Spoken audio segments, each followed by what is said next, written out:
Cada vez que se mudaba de casa, John Bland tenía la costumbre de presentarse a sus vecinos. Así lo habían hecho siempre sus padres, y le parecía que si no realizaba esa visita de cortesía, algo faltaba para terminar de establecerse en su nuevo hogar. Aún en Londres, cuando después de casarse con Anne, arrendaron el pequeño departamento en Halsey Street, no dejó de intentarlo entre los indiferentes habitantes del edificio donde vivieron sus primeros años de matrimonio. Sabía que cuando se mudasen al campo en las afueras de Chipping Campden, su pequeña tarea de relaciones públicas sería muy breve, porque solo tenían un vecino. La anciana que vio en el jardín de la única casa cercana la tarde que pasaron por allí con el empleado de la inmobiliaria. Pensaba visitarla algunos días después de acomodarse, pero no sucedió así. Habían llegado hacía un par de horas cuando John se encontraba en los fondos de la casa. Una fuerte tormenta, entre otros desmanes, había arrojado una rama de un árbol sobre la casilla del jardín. John trataba de removerla cuando vio a Anne salir de la casa. En su expresión advirtió que algo había sucedido. «Es papá. Acaba de llamar. Él no durmió bien. No me gustó su tono de voz. Yo lo siento, realmente lo siento, John, pero necesito ir a verlo». John no disimuló su fastidio. No había escuchado el teléfono, y esto lo tomaba por sorpresa. «Pero Anne, ni siquiera hemos abierto las cajas de la mudanza». «Lo siento», repitió ella, y bajando la cabeza, dio media vuelta en dirección a la casa. John la siguió con la mirada, hasta que desapareció por la puerta de la cocina, y por lo bajo lanzó una maldición. No había pensado en el teléfono. Tampoco podía imaginar que él la llamara tan pronto, el mismo día de la mudanza. Arrastró la rama unos metros y se detuvo. De repente se sentía desanimado, como en Londres. Bastaba una llamada para que Anne saliera corriendo. La enfermedad de su suegro, que había enviudado hacía pocos años, y el hecho de que ella fuese su única hija, eran perfectas razones para que su mujer pasara cada vez más noches fuera de la casa. Y por lo visto, vivir en el campo no iba a cambiar las cosas. Ella volvió al rato, caminaba lentamente, cuidando que la tierra húmeda no se pegara en sus zapatos. También se había cambiado la falda y ahora llevaba rouge en los labios. John la miró. A veces cuando quería a Anne, podía ser realmente hermosa. «Bueno, me voy a Londres. ¿Necesitas algo de Londres?» «No, nada, gracias. Saludos a tu padre». Se hizo un silencio muy breve en el que sus miradas se cruzaron. Anne había percibido el tono de ironía en las palabras de John, pero se limitó a decir: «Estaré aquí mañana». Unos segundos después se oyó el ruido del auto que partía. Cuando dejó de escucharlo, con un gesto de enojo, John arrojó la rama al costado de unos brazales y entró a la casa. Se sentía furioso. Últimamente todo parecía salirse de su lugar, como si hubiese empezado a perder el control sobre las cosas. Hacía meses que no se le ocurría nada para escribir. Eso lo ponía de mal humor, ya que le había sucedido antes. Y el fracaso de su última novela había contribuido a que todo pareciese más incierto. ¿Qué derechos tenía sobre Anne si aún los mantenía su padre? Sentía que debía hacer algo al respecto, ¿pero qué? Encendió un cigarrillo y se adelantó apenas por el pequeño laberinto hecho de muebles y cajas de mimbre. Miró a su alrededor. Los vestidos de su mujer habían formado una pila que se derrumbaba sobre el televisor. El teléfono, un viejo aparato que pertenecía a la casa, permanecía sobre la chimenea, y contra ella sus sillones cubiertos de ropa y pequeños paquetes en los que habían guardado los objetos más chicos. Allí casi no se podía dar un paso. De repente sentía que esa casa el lugar con el que tanto había soñado durante ese último tiempo, era un pequeño infierno. En ese momento se le ocurrió llamar a Dan. Tal vez hablar con alguien lo sacaría de su mal humor. Estaba a punto de alcanzar el teléfono cuando se acordó de que era viernes. Los viernes Dan daba clase todo el día, no estaría en su casa hasta la noche. Se sentó en el apoyabrazos de uno de los sillones. No tenía ganas de nada. Entonces vio a través de la ventana abierta que después de todo era una espléndida tarde de otoño. El sol caía recostándose sobre los arces, apenas perturbados por una brisa del sur, que se extendían al costado de la casa. Decidió dar un paseo. Sus pequeñas explosiones de enojo no duraban mucho, y caminar un poco lo ayudaría. Buscó su chaqueta, entre unas ropas que asomaban desde uno de los canastos, los cigarrillos que había dejado en la cocina, y abrió la puerta. Al hacerlo, una corriente de aire hizo volar unos papeles desparramándolos por toda la sala. Había dejado abierta la puerta de la cocina. Con una pequeña maldición se volvió para cerrarla y también para asegurar las ventanas. Finalmente salió. Comenzó a recorrer el solitario sendero cubierto de hojas secas que corrían entre los árboles. Aquel viento muy suave le daba en el rostro. El olor del campo era diferente, las cosas serían diferentes allí. Guardó las llaves en el bolsillo de su chaqueta, tiró la colilla del cigarrillo y levantó la vista hacia el cielo. Inspiró profundamente.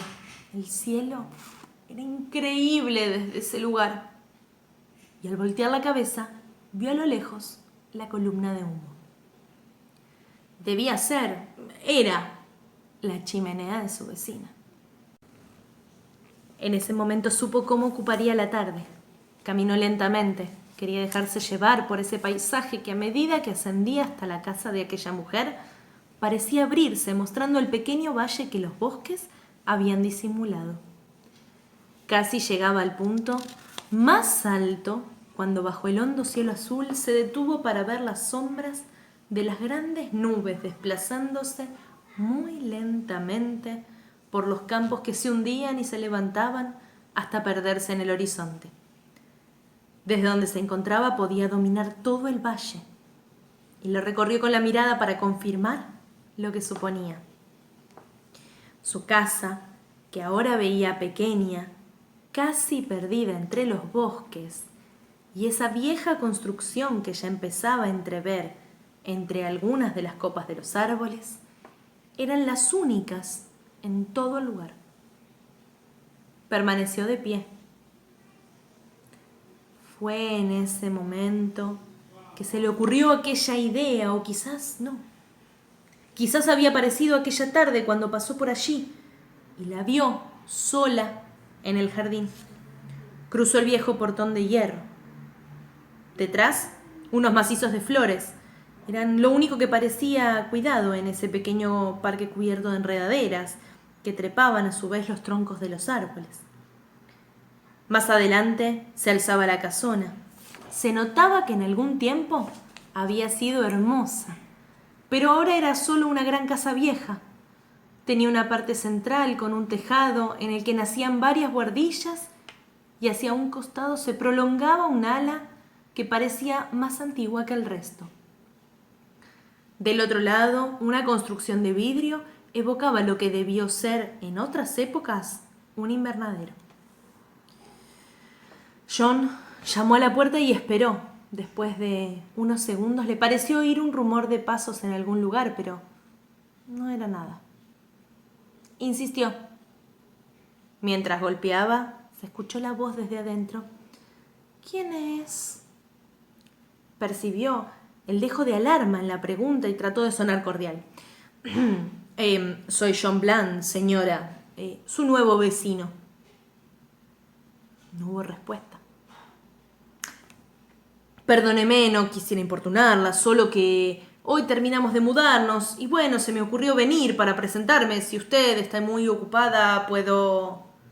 El rugido de la cerradura no lo dejó terminar. Después de algún forcejeo con la pesada puerta de roble, apareció el rostro de una anciana. ¿Vecino? No sabía nada de eso. Con mi esposa hemos comprado la casa que está allá abajo. John señaló con el brazo hacia el centro del valle. Y pensé en presentarme. Le ruego me disculpe si soy inoportuno. ¿Puedo regresar? La mujer lo interrumpió. No, por favor. Sé cuál es la casa, sí la conozco. He visto el letrero de venta, pero... La mujer soltó una risa simpática. No sabía que tenía nuevos dueños. Casi no salgo, lo siento. Adelante, señor. Bland. John Bland. John siguió a su anfitriona por un pequeño recibidor hasta la sala. La luz de la tarde entraba por los 2 grandes ventanales, cuyos cristales emplomados dejaban ver el pequeño parque que acababa de cruzar, y detrás, como en un cuadro, una pequeña vista de la campiña. John echó una breve ojeada al lugar. El ambiente era cálido, elegante y un tanto abigarrado de muebles y adornos y de libros. Parecían dispersos por todas partes, no solo en la importante biblioteca que se levantaba hasta el techo, al final de la sala. Sin embargo, me pareció agradable, salvo por ese olor a telas añosas que percibía desde que entró y la hilera de fotografías sobre la repisa de la chimenea en cuyo centro se destacaba con un horrible marco dorado la reina. Viejas inglesas, pensó, y miró a su anfitriona. ¿Cuántos años tendría? ¿60? ¿80? Nunca pudo calcular la edad de la gente anciana. Tampoco le interesaba. Para él todos tenían la misma edad. Eran viejos. Se sentaron en 2 sillones dispuestos frente al hogar, donde un gran leño ardía pacientemente. Hacía un poco de calor ahí. Creo que estoy muy abrigado. John se levantó para sacarse la chaqueta. De pie mientras lo hacía, vio 2 libros sobre una mesita. El canasto con los leños y el atizador, al lado del sillón de su anfitriona. La anciana, mientras tanto, se detuvo un momento en el rostro de su vecino. Era irlandés, sin duda, pero le gustaba. Tenía un aspecto descuidado y parecía ser alguien agradable, aunque siempre tendría esa expresión algo idiota. Bland. Conocí unos Bland en Bath. Claro, de esto ya hace varios años. ¿Ha estado en Bath, señor Bland? Me temo que no, desde que llegué de Irlanda. Podría decirse que no salí de Londres, señora. John se dio cuenta de que no conocía el nombre de su vecina. Oh, lo siento, olvidé presentarme. Soy la señora Greenwood, Emma Greenwood. ¿Decía usted que acaba de mudarse? Sí, en realidad aún no hemos terminado de desempacar. Mi mujer tuvo que ir a Londres por un asunto familiar. Decidí, yo parecía no querer entrar en detalles. La verdad es que no quería hacer el trabajo solo, entonces pensé en venir. Sabe, en el norte de Irlanda se acostumbra a hacer una visita a los vecinos cuando uno llega a vivir a un lugar. Sí, también aquí en Inglaterra, sobre todo en la campiña, claro. Tras decir esto, la señora Greenwood hizo un gesto de desaprobación con la cabeza. Pero la cortesía, me temo, está desapareciendo. Tal vez le parezca algo anticuada, pero creo que hoy en día se han perdido muchas costumbres que hacían que antes la vida fuese un tanto más amable. ¿Una taza de té, señor Bland? Oh, sí, me encantaría. La anciana se dirigió a la cocina mientras John la miraba desaparecer tras una puerta. Pensó: he aquí una abuelita inglesa, fea y aburrida, como corresponde a una fiel súbdita de la reina. Salvo unos pocos, a John no le gustaban los ingleses. Se preguntó si esa amable señora le ofrecería algo para comer. Tenía hambre. Espero que le gusten los scones, señor Bland. La señora Greenwood regresaba con una bandeja que dejó sobre una pequeña mesa al costado de su sillón. Oh, claro que sí, es usted muy amable. Mientras tomaba el té, la nueva vecina de John comenzó a hablar de sí misma, su vocación por los viajes y la decisión de vivir sola en Chipping Campden, aunque estuviese algo alejada del pueblo. No pasó más de media hora. La conversación iba decayendo hasta que finalmente se hizo un silencio. La señora Greenwood lo rompió. ¿Y a qué se dedica usted, señor Bland? Soy escritor. Bueno, hago de todo un poco, a veces algo de crítica y he dado clases también, pero lo que más me gusta es escribir novelas. Novelas policiales. Una expresión de admiración apareció en el rostro de la anciana. Vaya. Eso sí que es interesante. Se frotó jovialmente las manos y señaló a la biblioteca. Soy bastante aficionada de los relatos. ¿Ha publicado algo? Sí, un par de novelas, pero bueno, no me fue tan bien con ellas, a decir verdad. Hoy el público prefiere la acción, usted sabe, cosas más duras, espectaculares. Ya nadie se interesa en los misterios. El famoso crimen como obra de arte pareciera que pasó de moda. Estoy de acuerdo con usted. Ahora todo es violencia y sexo, sí, lamentablemente. Y dígame, ¿ya sabe de qué tratará su próxima novela? John hizo silencio. En ese instante pareció cruzársele un pensamiento. Miró fugazmente a la mujer, que a su vez lo observaba, y dijo, no. De nuevo se hizo un pequeño silencio. La anciana bajó la vista y después ambos miraron hacia la ventana. Afuera un mirlo trinaba apoyado en la rama. En algún lugar de la casa, un reloj daba las 5 de la tarde. La señora Greenwood volvió a llenar las tazas de té y miró a John a los ojos. ¿Sabe? No todos los días una conoce a un escritor de novelas policiales. Eso me recuerda, mejor dicho, me hace pensar que a usted podría interesarle una historia. Algo que sucedió realmente hace muchos años y que trata de un crimen. Pero bueno, por supuesto no quisiera aburrirlo. Tal vez usted creerá que soy de esas viejas que están esperando la oportunidad de contar sus historias y... John le interrumpió. No, por favor, señora Greenwood. Quisiera escucharla. La anciana sonrió levemente y volvió a acomodarse en el sillón. Bien, lo que voy a relatarle me fue referido por una mujer con la que compartí un viaje en tren a Edimburgo. En una noche que siempre recuerdo muy larga. En 1954.